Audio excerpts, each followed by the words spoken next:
Hola, esperando que estén bien. La ayudantía de esta semana corresponde a a la ayudantía 3. Me acuerdo que les prometí que íbamos a ver el certamen de este año. Sin embargo, hay algunos conceptos que sería muy bueno que los tengan bien claros antes de poder resolver el certamen del presente año, así que lo vamos a dejar pendiente para una próxima ayudantía. Los conceptos que vamos a revisar va a ser el J sub G. Y ahí también vamos a entrar un poco en lo que es el agregado partícula burbuja y el cómo pasa a nivel micro eh, todos estos cambios de interfaz, el cómo se carga una burbuja, etcétera. Y vamos a repasar conceptos que hemos visto ya en las ayudantías anteriores, como lo son la recuperación, el tiempo de residencia.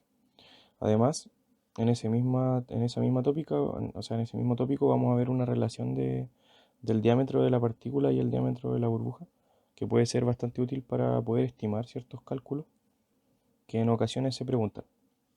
Entonces, vamos a revisar el primer ejercicio, que va a corresponder a una flotación primaria. Nos dice que la planta de flotación de TEC posee un circuito de flotación primaria. Eso se refiere a una flotación Raffer, que consiste de 9 celdas con aire forzado de 200 metros cúbicos cada una. Además, nos dice que la alimentación al circuito es de 50 toneladas por día de sólido. Eso es lo mismo que si le dijeran 50 toneladas por día de mineral, por ejemplo. Le están diciendo solamente el sólido que entra y no la pulpa, como lo vimos en un ejercicio anterior, y por eso había que calcular el porcentaje de sólido para obtener la entrada. En este caso no nos están diciendo directamente que entran las 50.000 toneladas por día de sólido. La ley de cabeza, que corresponde a la ley de alimentación, es de 0,5% de cobre. Y el mineral de cobre es calcopirita. Entonces, nosotros sabemos que la calcopirita, si hacemos ahí los balances de peso atómico y lo dividimos después en el peso molecular, vamos a tener que la ley es de 34,6% de cobre. ¿Qué significa esto? Que en el caso de tener como solamente calcopirita para flotar, nuestro concentrado va a ser máximo de un 34,6%. Recordar que nosotros no flotamos el cobre, sino que lo que flotamos es el mineral. Y la densidad, ahí se nos da la densidad del mineral, que va a ser de 4,1 toneladas por metro cúbico. Entonces luego en la parte A nos dicen que determinemos el flujo total de aire requerido por el compresor para alimentar al circuito primario, para obtener una velocidad máxima superficial de aire de 1,2 centímetros por segundo, que ese correspondería al J sub G. Ahora, el flujo total de aire generalmente se expresa con una n anteriormente, y ahí es cuando se está refiriendo al flujo total, que sería el normalizado. Es decir, todo el flujo que van a requerir las celdas para que esto funcione, por recordar que nos están diciendo que es una celda con aire forzado. Luego, en el inciso B nos dicen si la recuperación global de cobre en la flotación primaria es de 92,5% y la ley del relave es tanto, determinemos la ley de concentrado global. Bueno, esa va a salir bastante fácil, yo creo, porque ahí simplemente utilizar la fórmula de doble producto.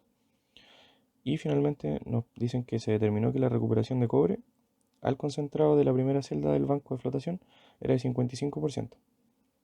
Esto para la primera celda. Recordar que esas recuperaciones que se nos dan después es cuando ya estamos al final de las 9 celdas y distribuimos el tiempo de residencia, etcétera, y vamos a lograr mayores recuperaciones. Además, se midió la ley de cobre del agregado partícula burbuja, que ingresa a la espuma, resultando igual a 26% de cobre. Entonces, como les dije anteriormente, la ley máxima que podíamos tener es de un 34,6% de cobre. Entonces aquí ya nos damos cuenta que hay una ganga que va a estar asociada a nuestro mineral. Y nos preguntan, o bueno, en realidad nos dicen, asumiendo que no hay pérdida de mineral colectado en la espuma y que solo existen dos especies, calcopirita y ganga, determinar las toneladas por hora de ganga colectada por asociación con el mineral. Bueno, igual mencionarles que este ejercicio, si no me equivoco, salió el año 2019, primer semestre, por ahí. Así que tampoco es como que esté tan alejado de lo que es un certamen, sino que Es como la primera parte es un ejercicio que en ese tiempo creo que eran dos. Bueno, vamos a empezar a desarrollarlo. Ya, y además nos dan unos datitos que es que las celdas tienen un diámetro de 7 metros y el porcentaje de sólido de alimentación es de 48%, bastante alto. Además nos dicen que el mineral de alimentación tiene una densidad de 2,7 toneladas metros cúbicos. Recordar que la densidad que nos dan anteriormente correspondía netamente a la densidad de la calcopirita. Entonces vamos a sacar el lápiz. Y lo primero que vamos a hacer va a ser lo que nos preguntaban en el inciso A, que era el, el flujo total del aire. Bueno, y para eso nosotros tenemos que recordar la ecuación del J sub g, que en el fondo nos va a decir que la velocidad superficial del aire, o el J sub g, va a ser igual al caudal del aire. Vamos a ponerle aquí aire. Y eso va a estar dividido en el área transversal, que sería en el fondo el área de la celda. Obviamente ahí uno debe considerar un área efectiva, pero si no nos dicen nada vamos a considerar netamente el área de la celda, entendiendo que hay baffles y distintas cosas según el tipo de celda que sea también. Entonces, nosotros despejando el caudal del aire,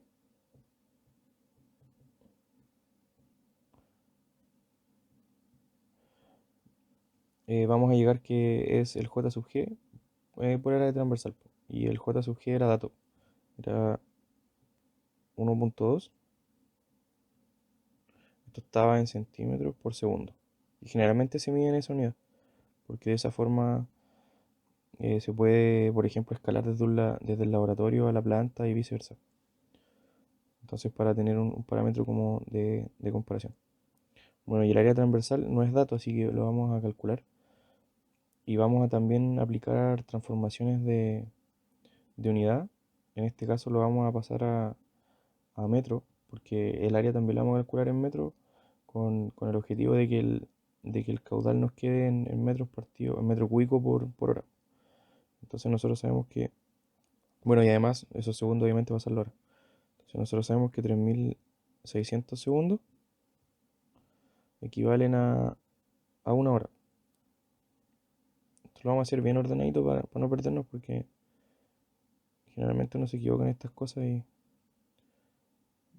siendo ordenado o ordenada es más, disminuye un poco la probabilidad de equivocarse. Entonces además sabemos que un metro equivale a 100 centímetros. De esta forma vamos a poder eliminar los centímetros. Y luego, bueno, aquí solamente hicimos cambio de unidades para que nos quedaran las unidades de metro y hora para el J sub G. Ahora vamos a empezar con el cálculo del área. Entonces sabemos que las áreas son la celda de flotación Raffer son cilíndricas en general.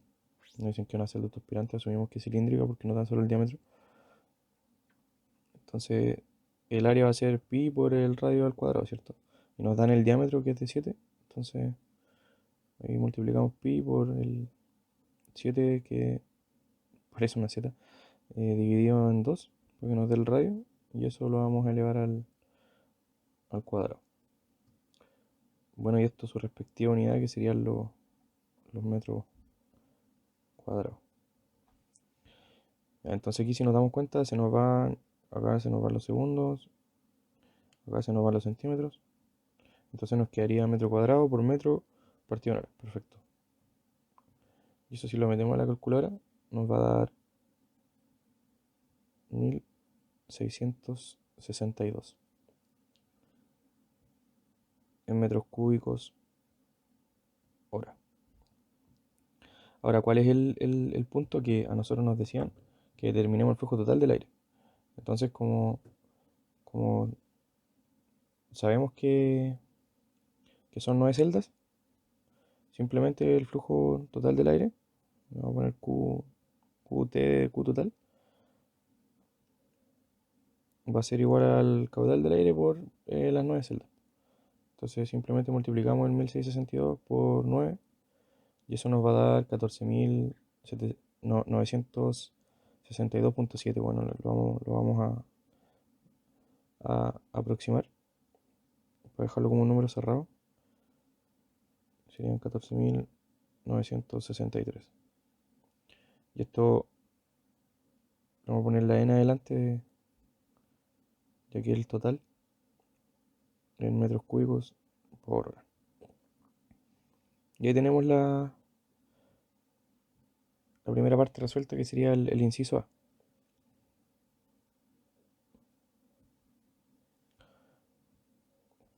Bueno, luego el inciso B, como les decía, yo no creo que haya mayores problemas con esto, porque es simplemente aplicar la fórmula del doble producto, que nos dice que la recuperación va a ser igual a la ley del concentrado dividido la ley de alimentación por la ley de alimentación menos la ley de las colas, y eso dividido en la ley del concentrado menos la ley de las colas. Esto obviamente va a estar aquí en fracciones, a no ser que lo multipliquemos por un 100%. Entonces, a nosotros nos da los datos. Bueno, lo primero que vamos a hacer va a ser un poco como despejar esta ecuación. Si pasamos todo esto multiplicando hacia la recuperación, nos va a quedar que R por la ley de la alimentación, y eso todo factorizándolo a la ley del concentrado menos la ley de las colas, va a ser igual a la ley del concentrado por la ley de alimentación menos la ley de las colas. Ya, entonces la recuperación nos dan el dato 92.5%, la ley del relave 0,05%, y nos quedaría solo, bueno, la ley nos quedaría solamente una incógnita, que sería justamente la ley de concentrado, porque la ley de cabeza igual es dato, que es 0,5. Entonces, lo que vamos a hacer va a ser trabajar todos los X, o sea, todas las leyes en porcentaje, para no trabajar con tanto decimal. Y la recuperación obviamente va a estar en fracción, porque aquí no hay nada multiplicándolo. Eso lo dejo como tarea para la casa, para que no se enreden a futuro. Metan todo con porcentaje, o sea, metan todas las leyes con porcentaje y después métalas sin porcentaje, y se van a dar cuenta que les va a dar la recuperación simplemente en fracción. Y hay que multiplicar eso por 100 si queremos tener en porcentaje. Entonces la recuperación sería 0,925, y la ley de alimentación va a ser 0,5%.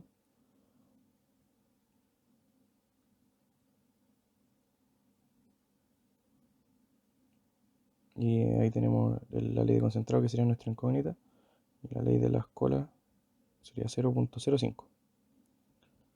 Y eso va a ser igual a, nuevamente, nuestra incógnita, la alimentación, que era 0,5 menos 0,05. Ya, y aquí si despejamos el X sub C, que sería la ley del concentrado, van a llegar a un X sub C de 1,85% de cobre. No se asusten con esto, no es algo anormal que les dé una ley baja de concentrado en una etapa Raffer, por ejemplo. O sea, bueno, esta es bastante baja, pero esa es la ley que da con los datos que tenemos. Bueno, ahora vamos a calcular el C, que ya es un poco más interesante.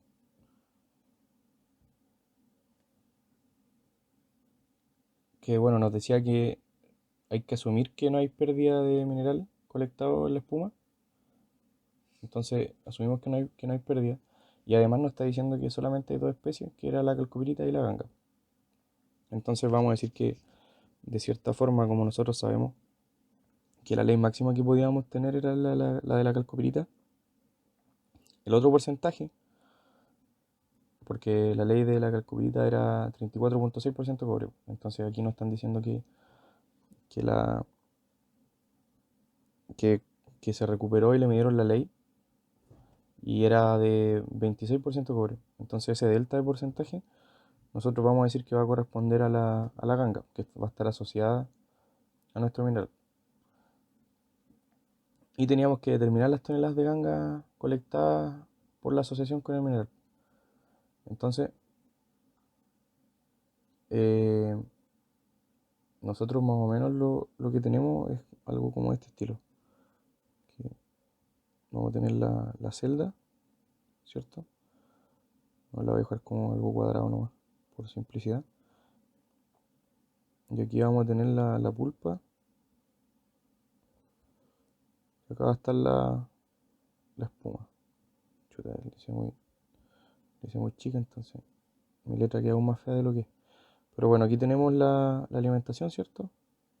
Entonces por acá arriba está siendo concentrado y por acá abajo no está haciendo las colas.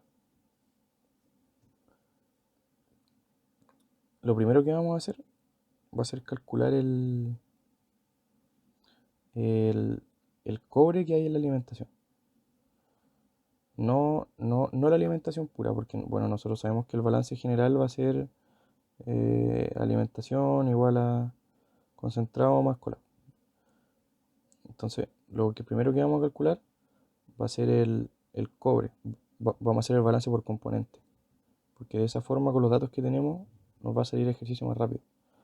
Entonces, bueno, lo vamos a poner aquí como paso 1. Vamos a hacer el balance por componente. Ya.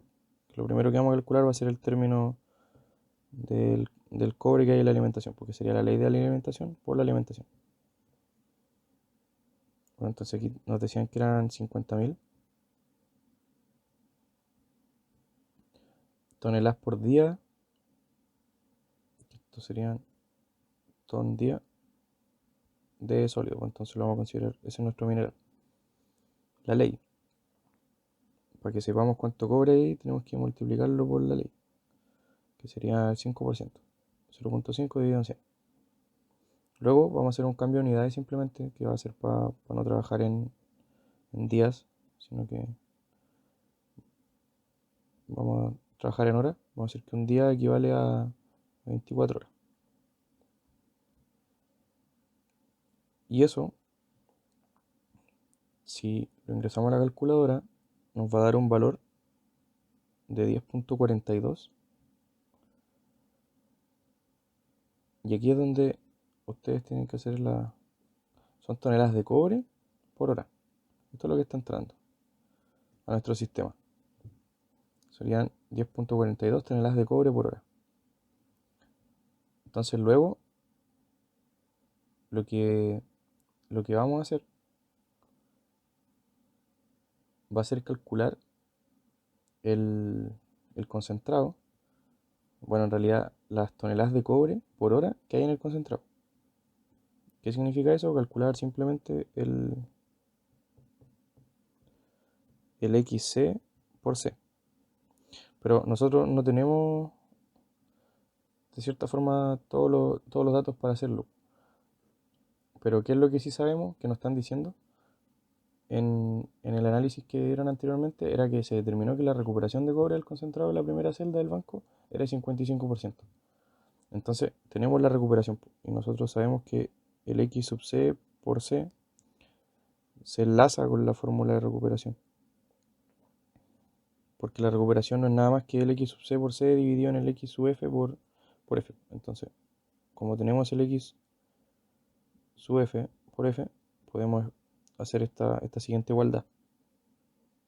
Y aquí ya todo va tomando forma porque son puros datos conocidos.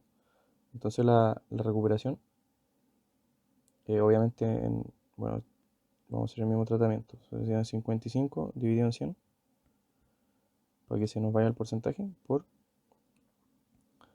eh, el X, la ley de la alimentación por alimentación, que ya lo calculamos, que son 10,42.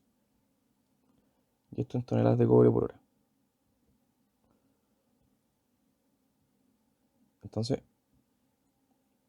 esto nos va a dar un valor de 5,73.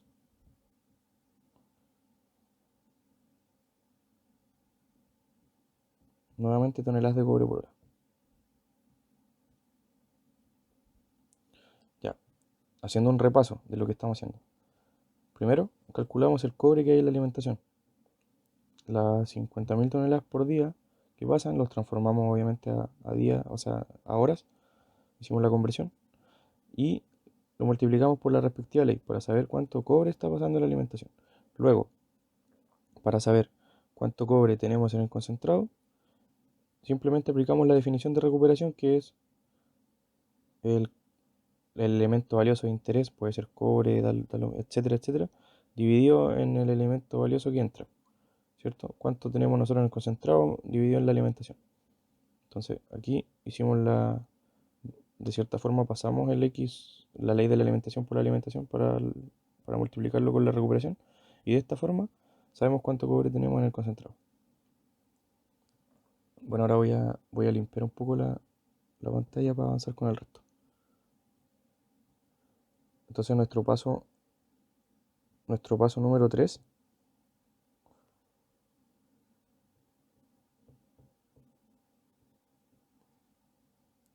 sería calcular el flujo que existe de cierta forma en la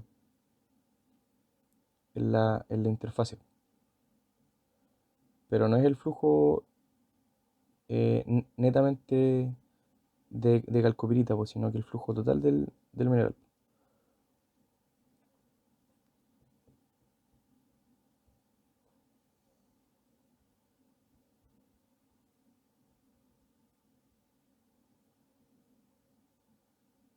Entonces, nuestro flujo de la interfase va a venir dado por las toneladas de cobre que nosotros habíamos calculado anteriormente, pero ahora lo vamos a dividir en la respectiva ley, que serían los 0,26, que bueno, el 26%, que es la ley de cobre que va a tener ese concentrado, ¿cierto? Bueno, en realidad esto es todo dato. Y eso es igual a 22,04. Estas son toneladas por hora. Entonces, ¿qué fue lo que hicimos ahora? Esto es súper importante notarlo, que anteriormente este dato era toneladas de cobre. Pero ¿qué fue lo que hicimos ahora? Que lo dividimos en la ley de cobre para tener cuánto es el flujo total, de cierta forma, por decirlo, en esta interfase. En esta interfase, llamémosla de rebalse, porque es lo que está saliendo de la celda del concentrado. Y ahora viene lo importante, que nosotros también podemos estimar el flujo en la interfase, pero considerando que es netamente calcopirita. Entonces vamos a calcular el flujo en la interfase.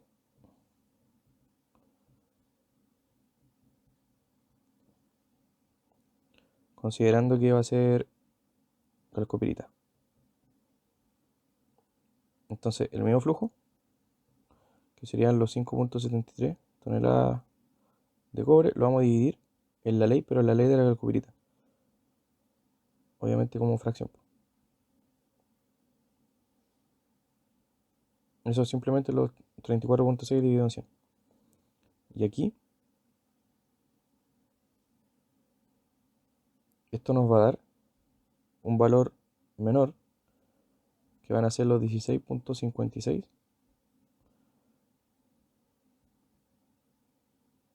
toneladas por hora. Entonces, para esto nos servía la ley de la calcopirita y el supuesto que nosotros hacíamos de que solamente uno era ganga y el otro calcopirita.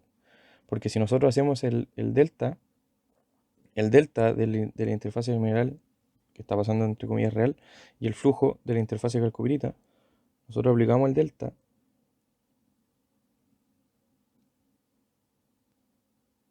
El delta lo vamos a poner entre 3 y 4. 3 menos 4. eso va a ser igual al flujo de ganga en la interfase, que es lo que nos estaban preguntando. Entonces sería simplemente los 26, o sea, los 22, perdón, punto 04 menos 16.56. Y eso les va a dar aproximadamente 5.48. Y esto va a ser toneladas de ganga por hora. Y eso sería el ejercicio número 1 de la presente ayudantía. Espero que les haya gustado. Es un poquito más interesante de lo que hemos estado viendo hasta el momento, a mi parecer. O igual sirve para un poco reforzar lo que vimos en la ayudantía anterior. Bueno, respecto al ejercicio número 2, corresponde a la flotación SAC de la división El Teniente de Codelco. Y nos plantea que se tiene un circuito de flotación Raffer compuesto de 4 bancos paralelos. Yo hice la práctica ahí. De 7 celdas de 130 metros cúbicos cada uno. El flujo total de pulpa alimentación es 3.600 toneladas por hora. Tiene un 39% sólido y una ley de cobre del 1%. Se nos presentan 4 incisos. El A nos dice calcular la densidad de la pulpa. Eso igual lo vimos en la ayudantía número 1. No debería generar mayores problemas. Y el flujo total de alimentación en metros cúbicos hora. Las plantas industriales generalmente cuentan con medidores de flujo. Entonces, por eso es que siempre se nos pide pasar todo a metros cúbicos. Porque ellos tienen sensores de control de procesos industriales, tienen distintos sensores y te va arrojando cuánto flujo va pasando en cada etapa, en cualquier parte de la planta. Esto genera, por lo menos en la práctica, ahí el sistema que utilizaban era el Courier, que es un sistema electrónico bastante conocido. Actualmente yo creo que deben existir algunos más efectivos, por así decirlo. Y nos dicen que la densidad del sólido es de 2.7 toneladas por metro cúbico. El inciso B nos pide calcular el tiempo nominal de residencia al interior de cada banco. ¿Por qué hablamos de tiempo nominal? Porque en el fondo lo que estamos haciendo es asumir que todas las partículas van a tener un tiempo de residencia, por eso se le llama nominal, cuando en realidad esto no es así, porque nosotros sabemos que hay una distribución de tiempos de residencia. Cada partícula no va a salir al mismo tiempo, sino que va a haber una distribución de tiempos de residencia. Puede que haya una partícula que salga a los primeros 5 minutos, otra que salga a los 20, etc. Pero para tener aproximaciones se van definiendo tiempos nominales, caudales nominales, etc. Luego, el inciso C nos dice estimar el flujo de aire, metros cúbicos hora necesario en cada punto para obtener una velocidad superficial de 1.5 centímetros por segundo, considerando que el área de flujo de la interfase pulpa-espuma es de 20 metros cuadrados. Eso también tiene una aplicación directa con lo que hicimos en el inciso A del ejercicio pasado, que es con el J sub G. Y D, estimar el flujo másico transportado por flotación verdadera en toneladas por hora a través de la interfase pulpa-espuma en la primera celda de cada fila. Si se midió la densidad aparente del grado partícula burbuja es igual a 0.035 toneladas metros cúbicos. Vamos a proceder con el inciso A.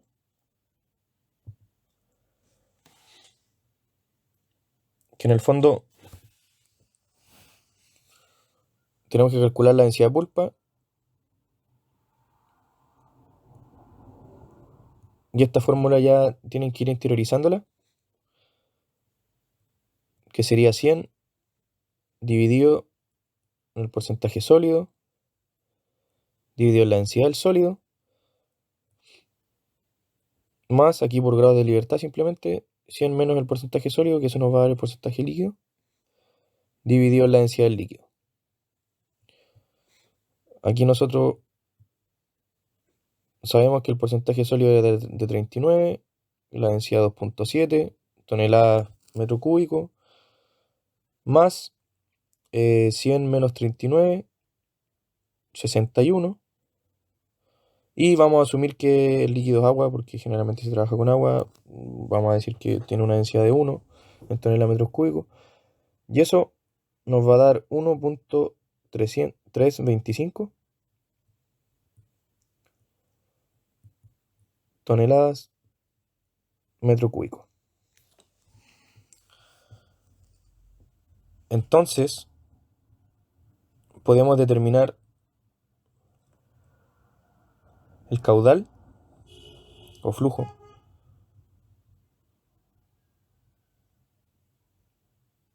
que va a ser igual a la alimentación, le voy a poner F de feed, dividido la densidad de pulpa. Y la alimentación sabíamos que eran 50.000, la densidad de pulpa 1.325, y eso si lo metemos a la calculadora, en horas, no en caudal por día, nos debería dar 2.716 metros cúbicos hora. Luego, la B,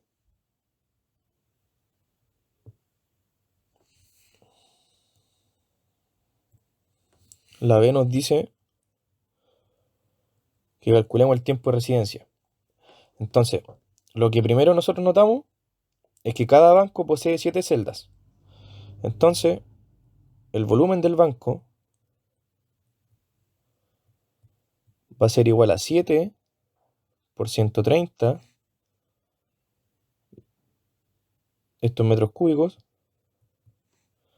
Eso va a ser igual a 910 metros cúbicos. Luego el caudal del banco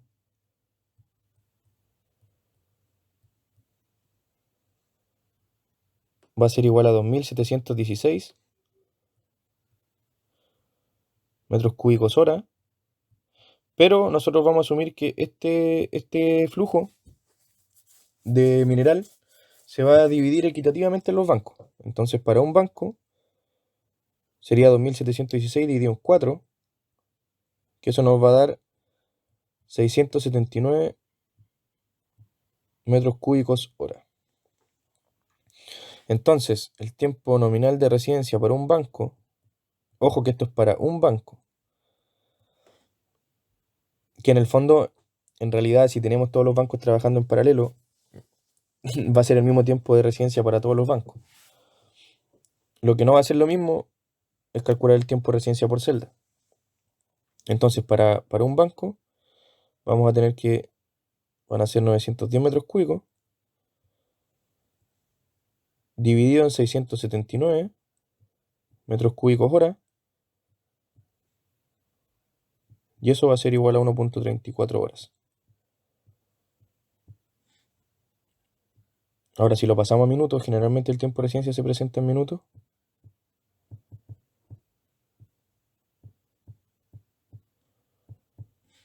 Es igual a 80.41 minutos. Yo les invito a que calculen el tiempo de residencia por celda.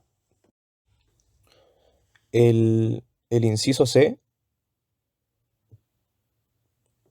para esto vamos a recordar lo que era el J sub G. Después de esta ayudantía tienen que quedar peinados y peinadas en lo que es el J sub G. Vamos a tener el caudal de aire dividido en el área transversal. Y eso va a implicar que el caudal de aire va a ser igual al J sub G por el área transversal, que es lo mismo que el área de la interfase, porque si se dan cuenta es proyectar la circunferencia hacia arriba, y la interfase va a tener el mismo área que en el fondo de la celda. Entonces podemos decir que el caudal de aire va a ser igual a 1.5 centímetros partido segundo, que ese es el dato del J sub G, y lo vamos a pasar nuevamente, vamos a hacer la misma transformación de unidades que hicimos anteriormente en el problema 1.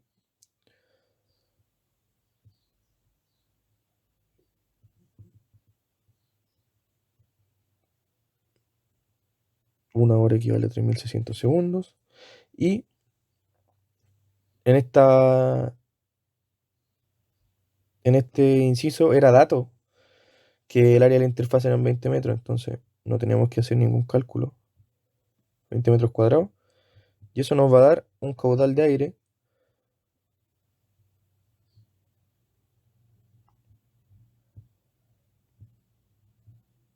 de 1080 metros cúbicos hora. El inciso D nos preguntaba estimar el flujo másico transportado por flotación verdadera en toneladas hora a través de la interfase pulpo-espuma en la primera celda de cada fila. Así se midió la densidad aparente del agregado partícula burbuja igual a 0.035 toneladas metro cúbico. Ya. Para abordar este ejercicio, lo que hice fue plantear una serie de suposiciones. En primer lugar, planteé que se mantienen las condiciones del inciso anterior.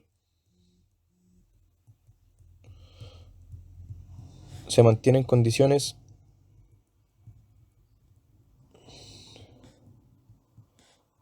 de C. ¿A qué me refiero con esto? El flujo de aire, la velocidad de superficie, los 20 metros cuadrados de interfase. Además, dije que el volumen de sólido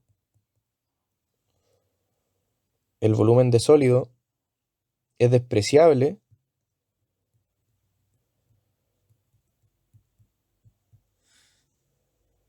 en comparación con el volumen de aire.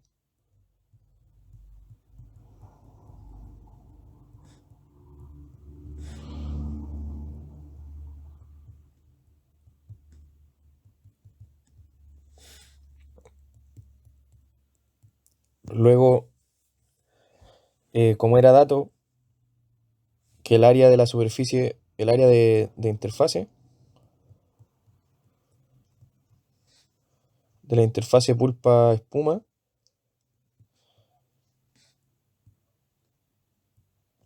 esta hora que lo pienso bien no era tan necesaria porque ya había dicho que se mantenían las condiciones del inciso C, pero ya lo escribí y no quiero, no quiero volver a grabar. Y finalmente, que se mantenía el J sub G en cada celda.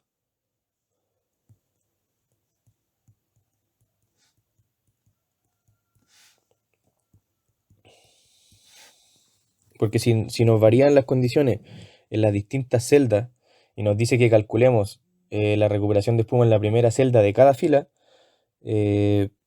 carecería de sentido estar calculando una por una, así que mejor homologamos condiciones para todas las primeras celdas, asumiendo que los bancos estén en paralelo.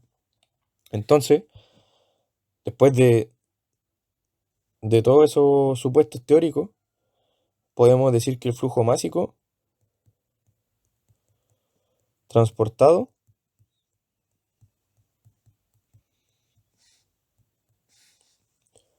va a ser igual al caudal del aire por la densidad aparente. Aquí la importancia del supuesto 2 que dice. Y eso nos da que 1080 metros cúbicos hora vendría siendo el caudal de aire que lo calculamos anteriormente para una celda. Esta vez no calculamos el nominal, calculamos para una celda. Importante que se den cuenta de eso. Por la densidad aparente que vendría siendo 0,035 toneladas metros cúbicos.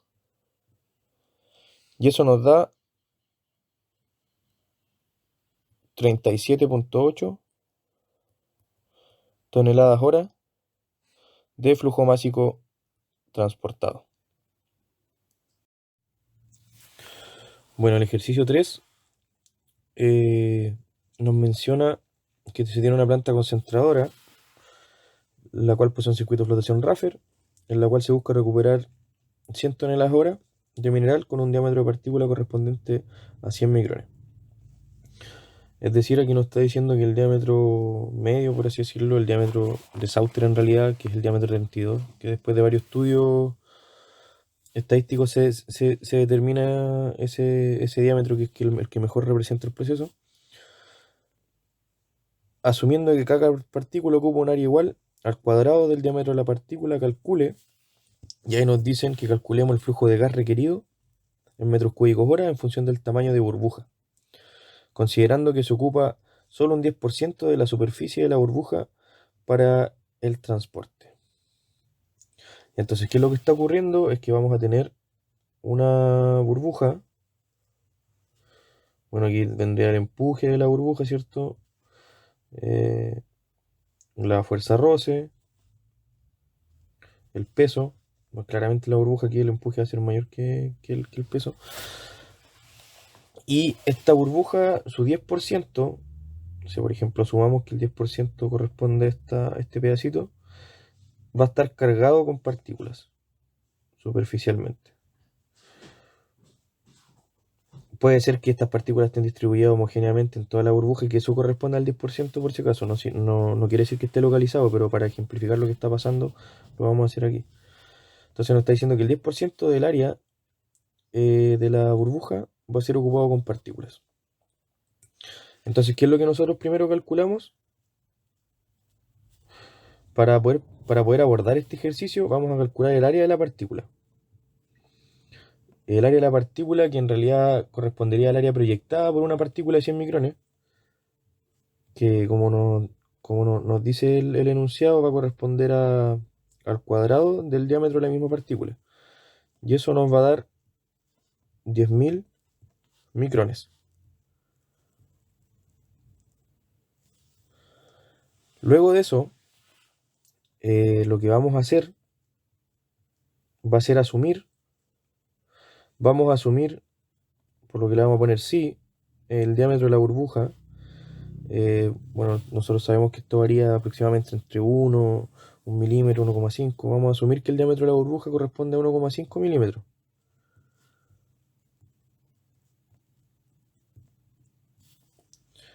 Entonces, si nosotros decimos que la burbuja corresponde a una esfera perfecta, podemos decir que el área de la burbuja va a ser igual a 4pi por su respectivo diámetro al cuadrado. Y eso, si lo metemos en la calculadora, nos debiese dar 7,07 aproximado milímetros cuadrados. Entonces ya tenemos el área de la burbuja y tenemos el área de la partícula proyectada. Entonces, si nos damos cuenta, nosotros ya estamos en condiciones en nuestro problema de plantear cuántas partículas están en nuestra burbuja con las condiciones de borde del problema. Entonces vamos a pasar vamos a borrar aquí y vamos a seguir resolviendo el problema. Entonces, el número de partículas, este vendría siendo el paso 3, para que lo tengamos ordenadito.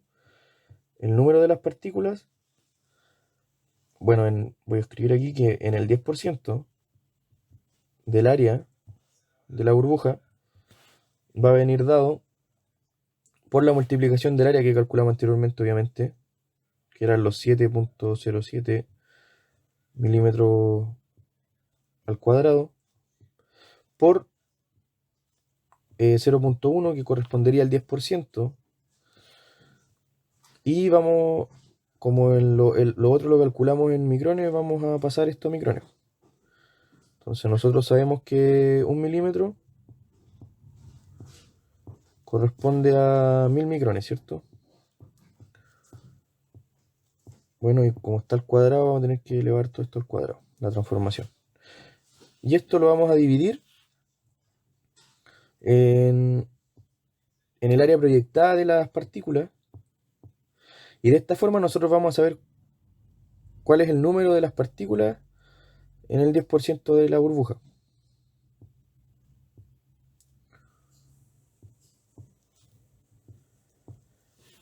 Y eso nos debería dar 70.7. Bueno, esto adimensional, sería el número de las partículas. Entonces, en el dibujito que teníamos anteriormente, nosotros podríamos decir que tenemos 70.7 partículas. Sabemos que no existe una partícula .7, pero vamos a seguir trabajando con ese número para no volverlo un poco más engorroso. Si alguien quiere ponerse un poco más estricto, puede decir, tenemos 71. Sí, perfecto, tenemos 71. O tenemos 70. Entonces, el paso 4 vendría siendo el calcular la masa de estas partículas. La masa, le voy a poner partículas con una S porque son varias partículas. Entonces vendría dando por el número de partículas que vamos a tener, por el volumen de la partícula, por la densidad de la partícula. Ahora, ¿cuál es la densidad de la partícula? No la tenemos. ¿Cuál es el volumen de la partícula? Tampoco lo tenemos. ¿Qué es lo que nosotros hacemos para poder enfrentar este problema? Vamos a asumir que la partícula corresponde nuevamente a una esfera para poder calcular su volumen.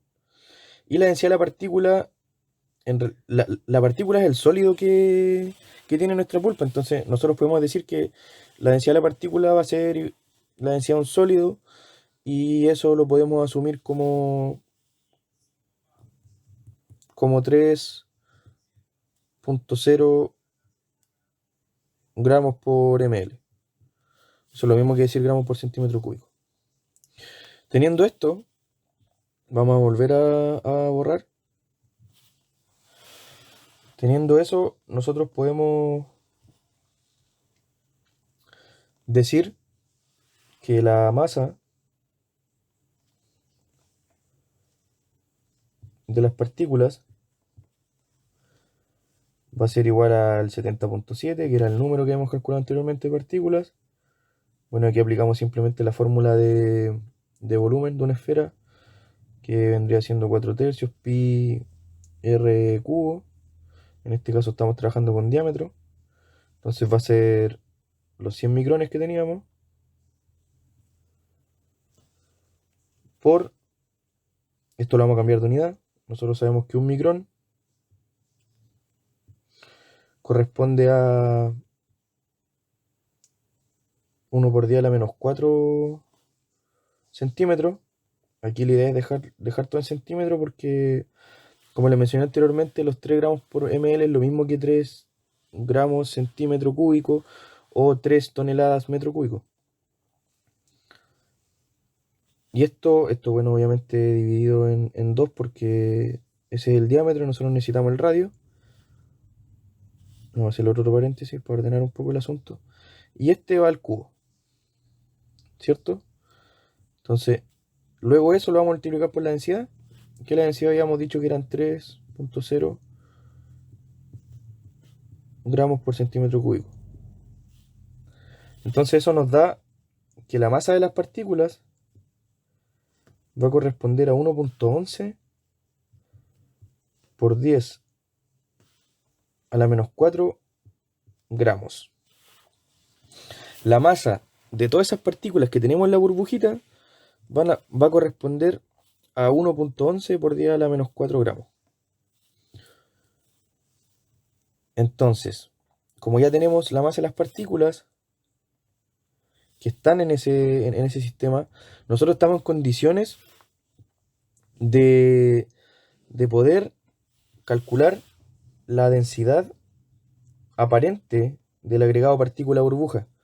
Y esa densidad aparente tiene una denotación específica que se llama lambda. Entonces aquí nosotros igual tenemos que asumir que, que, que por así decirlo, la masa del aire va a ser despreciable, que las partículas tienen mucha más masa que la burbuja de aire, y además vamos a despreciar el volumen de las partículas. Entonces, si nos damos cuenta, el cálculo de la densidad vendría dado por la masa de las partículas, que ya la calculamos, que es 1.11 por 10 a la menos 4 gramos, dividido en el volumen de la burbuja, teniendo en cuenta que es mucho más grande al de las partículas y viceversa para la masa. Entonces aquí tenemos 4 tercios por pi por el diámetro de burbuja dividido en 2, esto al cubo. Vamos a hacer todo el cálculo. Volvemos a escribir la masa. Y abajo replicamos la expresión del volumen, pero ahora vamos a ingresar los datitos. Nosotros sabíamos que era 1.5 milímetros, hacemos la conversión directa porque es un poco más fácil, 0,15 centímetros. Eso lo dividimos en 2 para que corresponda al radio y elevamos al cubo. Bueno, esto con sus respectivas unidades, que sería gramo partido en centímetro cúbico. Y eso nos va a dar que la densidad del agregado partícula burbuja, que corresponde a una densidad aparente, por eso es importante repasar los términos que trabajamos al inicio de la asignatura, que hay problemas bastante interesantes con esas cosas, nos va a dar que tenemos 0,063 gramos por centímetro cúbico. ¿Y para qué nos sirve esto? Eso es lo interesante de este ejercicio. Nosotros, si conocemos la densidad aparente y conocemos el flujo másico a transportar, podemos plantear el siguiente balance. El balance de materia va a venir dado por el flujo másico transportado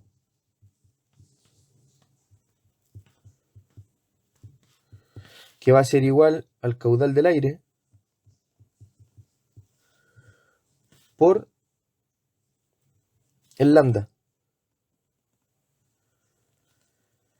¿Y a nosotros qué nos están preguntando? El caudal del aire. ¿Cuál es el flujo másico transportado? Las 100 toneladas hora que nosotros queremos recuperar. ¿Cuál es el lambda? Lo calculamos anteriormente. Entonces, después de todos esos pasos muy ordenados y minuciosos, nosotros recién podemos despejar el caudal del aire.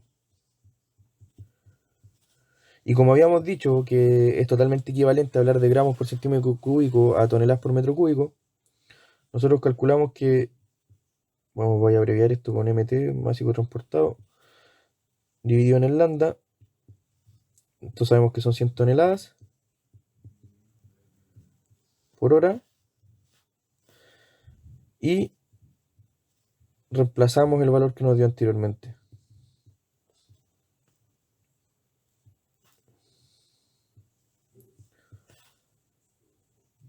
Y eso nos da 1587 metros cúbicos de aire por hora. Bueno, y eso sería la ayudantía número 3. Espero que hayan podido imaginar nuevas cosas. Un poco más de lo, como les mencioné al principio, de lo micro que está pasando en el proceso. Recuerden que la ayudantía de la semana también pueden hacer dudas sobre la tarea. No necesariamente, si no tienen dudas con la ayudantía, pueden ir y plantear dudas respecto a la tarea. Bueno, y ahora por tema de tiempo no vamos a alcanzar esta semana, pero si tienen dudas respecto a la tarea 1, me escriben un correo. Generalmente respondo rápido, así que no hay problema con eso. Espero que les vaya bien, que tengan una buena semana.